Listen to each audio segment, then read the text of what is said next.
उत्तर प्रदेश में इस बार कौन मारेगा बाजी, राम या किसान। 2027 चुनाव नजदीक है। भाजपा फुल फॉर्म में है। बिहार जीतने के बाद, बंगाल में दबदबा कायम करने के बाद अब उत्तर प्रदेश की ओर बढ़ रही है। लेकिन अखिलेश यादव भी पूरी तरह तैयार है। नमस्कार दोस्तों, मेरा नाम है ब्रजेश यादव। फिर हाजिर हूं एक नए एपिसोड और ये पहला एपिसोड है पॉलिटिकल। 2027 का कुरुक्षेत्र सज चुका है। एक तरफ है राम यानी योगी आदित्यनाथ और भारतीय जनता पार्टी, दूसरी तरफ है किशन यानी अखिलेश यादव और समाजवादी पार्टी। लेकिन सवाल यह है कि इस बार साइकिल कीचड़ से पार होगी या कमल खिलेगा।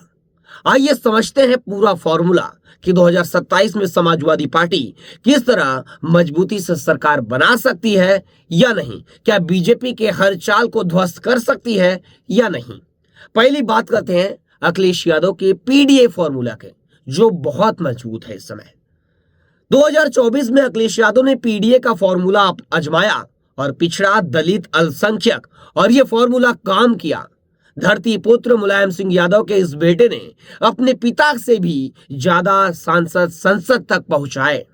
लेकिन 2027 विधानसभा चुनाव बहुत अलग होगा। यहां हर सीट पर जातिगत समीकरण अलग है।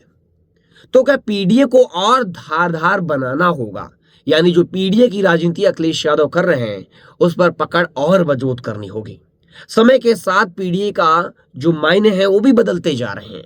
अखिलेश यादव की राजनीति लगातार घूम रही है पीडीए के इर्द गिर्द। वहीं पर पहली बात यह है, टिकट बंटवारे में हर जाति का ध्यान रखना होगा। ब्राह्मण हो, बनिया हो, ठाकुर हो, कुर्मी हो, लोध हो, खुशवाह हो, काची हो या मौर्य हो, माली हो या सैनी हो, पासी हो, निषाद हो, कुम्हार हो, प्रजापति हो, सबको साथ लेकर चलना होगा अखिलेश यादव को। दूसरी बात, निषाद वोट को पक्का करना होगा। फूलन देवी की बहन को महिला अध्यक्ष बनाना एक शानदार चाल थी। इस तरह की चालें और चलनी होगी अखिलेश यादव को। तीसरी बात यह है, राजभर वोट को साधना होगा। आजमगढ़, मऊ, गाजीपुर में राजभर वोट की तादाद बहुत है। राजभर समाज की एक महिला को उसको पद देना, उसको आगे बढ़ाना अखिलेश यादव की ये चाल काफी कारगर साबित हो सकती है। लेकिन याद रखना होगा, 7% यादव अगर अखिलेश के साथ हैं तो 6% कुर्मी को भी अपनी तरफ खींचना होगा, क्योंकि भाजपा ने पंकज चौधरी को प्रदेश अध्यक्ष बनाकर कुर्मी वोट पर नजर लगाई हुई है। पीडीए के तहत बीजे यानी समाजवादी पार्टी को हर वर्ग का वोट साधना होगा। इंडिया गठबंधन को अखिलेश यादव को संभालना होगा। उत्तर प्रदेश में बड़े भाई की भूमिका अखिलेश यादव को निभाना होगा। अखिलेश यादव की सबसे बड़ी ताकत और सबसे बड़ी चुनौती एक ही है, इंडिया गठबंधन, उसे संभालना। ताकत इसलिए है कि अगर राहुल गांधी, प्रियंका गांधी, अरविंद केजरीवाल, ममता बनर्जी एक साथ उत्तर प्रदेश में उतरे तो भाजपा के लिए मुश्किलें खड़ी हो जाएगी। वह चुनौती इसलिए कि अगर गठबंधन टूटने की कगार पर है, अगर अखिलेश यादव इस गठबंधन को टूटने से नहीं बचा पाए तो समाजवादी पार्टी के लिए मुश्किलें खड़ी हो जाएगी। कांग्रेस के इमरान मसूद ममता बनर्जी से अखिलेश की मुलाकात पर ही यानी वो नाराज हो गए। उन्होंने पंजा साइकिल का हैंडल पकड़ेगा कैसे, यानी अखिलेश यादव कांग्रेस को कैसे संभालेंगे। इसलिए अखिलेश यादव को 3 काम करने हो सकते हैं। पहला, राहुल गांधी से सीट बंटवारे का फॉर्मूला जल्दी तय करना होगा। देरी से नुकसान हो सकता है क्योंकि कांग्रेस छटक सकती है। वहीं दूसरा, अपने घर को साफ करना होगा। यानी जैसे कांग्रेस में कुछ नेता हैं प्रधानमंत्री पर हमला करते हैं, वैसे ही समाजवादी पार्टी में कुछ नेताओं ने अभी जो बयानबाजी की है उससे बीजेपी को हथियार देने जैसा है। ऐसे नेताओं को तुरंत लगाम लगाना होगा। आपको बता दें, तीसरी बात यह है, गठबंधन में बड़े भाई की भूमिका निभाना होगा। ममता बनर्जी जब बंगाल में हारी तो अखिलेश यादव उड़कर कोलकाता पहुंचे और बोले, आप हारी नहीं, यही नेतृत्व है, यही एकजुटता है, इसे जारी रखना होगा अखिलेश यादव। क्योंकि एक बात याद रखना होगा, गठबंधन टूटा तो भाजपा जीतेगी, क्योंकि वोटों का जो वोट है विभाजित होंगे। कांग्रेस की तरफ जाएंगे, बहुजन समाज पार्टी की तरफ जाएंगे तो समाजवादी पार्टी की मुश्किलें खड़ी हो सकती हैं। वहीं भाजपा की जातिगत चाल का जवाब देना होगा। भाजपा बहुत चालाक खिलाड़ी है। उन्होंने पंकज चौधरी को प्रदेश अध्यक्ष बनाया, कुर्मी वोट के लिए। मनोज पांडे जो समाजवादी पार्टी के नेता थे, उन्हें कैबिनेट मंत्री बनाया नाराज ब्राह्मणों को बनाने के लिए। मंत्रिमंडल विस्तार में दलित पिछड़ों का कॉम्बिनेशन रखा है।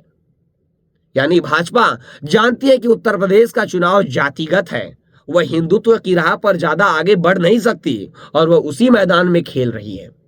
तो समाजवादी पार्टी को अब आगे क्या करना होगा, ये सबसे बड़ा सवाल है। आप लोग कमेंट करके जरूर बताएं, क्या अखिलेश यादव 2024 में जो पीडीए का फॉर्मूला चले वो क्या सही था या गलत। आगे बढ़ते हैं वीडियो में। पहली बात, भाजपा जो भी जातिगत चाल चल रही है उसका काउंटर तुरंत करना होगा अखिलेश यादव को। देरी किए तो लफड़ा हो सकता है। दूसरी बात, जातिगत जनगणना का मुद्दा अपना बना लेना चाहिए। भाजपा ने यह मुद्दा उठाया लेकिन अमल नहीं किया। एसपी को इसे अपनी गारंटी बनानी चाहिए। तीसरी बात, ब्राह्मण वोट की लड़ाई जीतो। यानी समाजवादी को ब्राह्मण वोटों की लड़ाई जीतना होगा।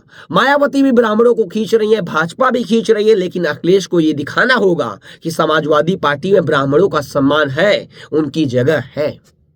याद रखना होगा, जिसने जातिगत समीकरण सही बैठाया उसने उत्तर प्रदेश जीता है। अब बात करते हैं चौथे सबसे बड़े फैक्टर मायावती फैक्टर का, बीएसपी बहुजन समाज पार्टी। अखिलेश को जिससे ज्यादा खतरा बीजेपी से नहीं है, ज्यादा खतरा बहुजन समाज पार्टी बीएसपी से है। एक बड़ा खेल खेल सकती है मायावती। मेरा मानना है कि इस बार मायावती सबसे बड़ी वोट काटने वाली पार्टी बनेगी। बीएसपी हर सीट पर लड़ेगी चुनाव और वोट काटेगी। अब ये वोट किसका ज्यादा कटेगा? एसपी का, यानी समाजवादी पार्टी का। तो एसपी को अब आगे क्या करना होगा, क्या रणनीति अपनानी होगी? पहला, दलित वोटरों को सीधा संदेश दो। बीएसपी को बी टीम कहा जाएगा, यानी समाजवादी पार्टी अब ये कोशिश करेगी कि जो बीएसपी है वो बीजेपी की बी टीम है। दलित भाई बहनों को बीएसपी को वोट देना मतलब भाजपा की मदद करना जैसा समाजवादी पार्टी नैरेटिव सेट कर सकती है। दूसरा, अपने मजबूत दलित नेताओं को आगे लाना होगा समाजवादी पार्टी को। पीडीए फॉर्मूले में दलित चेहरे दिखाने चाहिए, यानी उनको आगे दिखाने चाहिए। तीसरा, मायावती की कमजोरी यह भी है कि वह खुद यानी हाशिए पर है। इस कमजोरी का फायदा उठाएगी समाजवादी पार्टी और वोटर्स को अपनी तरफ खींचने का लगातार प्रयास करेगी। वहीं पर अब पांचवी सबसे बड़ी चुनौती है योगी आदित्यनाथ। योगी आदित्यनाथ को कैसे चुनौती देगी समाजवादी पार्टी, यह सबसे कठिन सवाल है। योगी आदित्यनाथ आज भी ग्राफ में ऊपर हैं। बुलडोजर बाबा की छवि मजबूत है। कानून व्यवस्था पर उनका दावा है। ध्रुवीकरण की राजनीति पर वो अड़िग हैं। बटोगे तो कटोगे, आज भी उनका नारा है। तो अखिलेश यादव योगी को कैसे चुनौती देंगे? पहला बात तो यह है कि विकास बनाम ध्रुवीकरण का नैरेटिव सेट करो। योगी मंदिर मस्जिद की बात करते हैं तो अखिलेश यादव रोजगार, सड़क, बिजली, पानी की बात करते हैं। दूसरा ये कि अयोध्या का प्रतीक अखिलेश के हाथ में है, यानी जिस अयोध्या के सहारे बीजेपी 2024 में निकले थे, उसी अयोध्या में समाजवादी पार्टी ने बीजेपी को हरा दिया था। अवधेश प्रसाद अयोध्या के सांसद को आगे रख रही है हर जगह।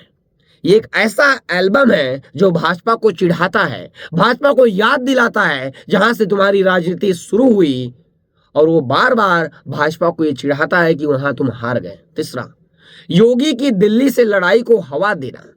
हर 6 महीने में खबर आती है कि योगी हटाए जा रहे हैं। इस आंतरिक कलह को सार्वजनिक करना समाजवादी पार्टी के लिए फायदेमंद हो सकता है। चौथा, महंगाई, बेरोजगारी, किसान समस्या, इन मुद्दों को जमीन पर ले आना होगा। हर बूथ पर यही बात होनी चाहिए कि अभी इस समय उत्तर प्रदेश में लाइट कट करना, लाइट यानी बिजली गुल का मुद्दा गरमाया हुआ है। अखिलेश यादव दम भर रहे हैं कि हमारी सरकार में काफी पावर प्लांट लगाए गए, लेकिन बीजेपी सरकार में एक भी पावर प्लांट नहीं लगाए गए। और बिजली गुल का समस्या इस समय पूरे उत्तर प्रदेश में सर्वोपरि है। हर लोग यही बात कर रहे हैं कि बिजली कब आएगी, यानी बिजली की कटौती को लेकर लोग परेशान हैं।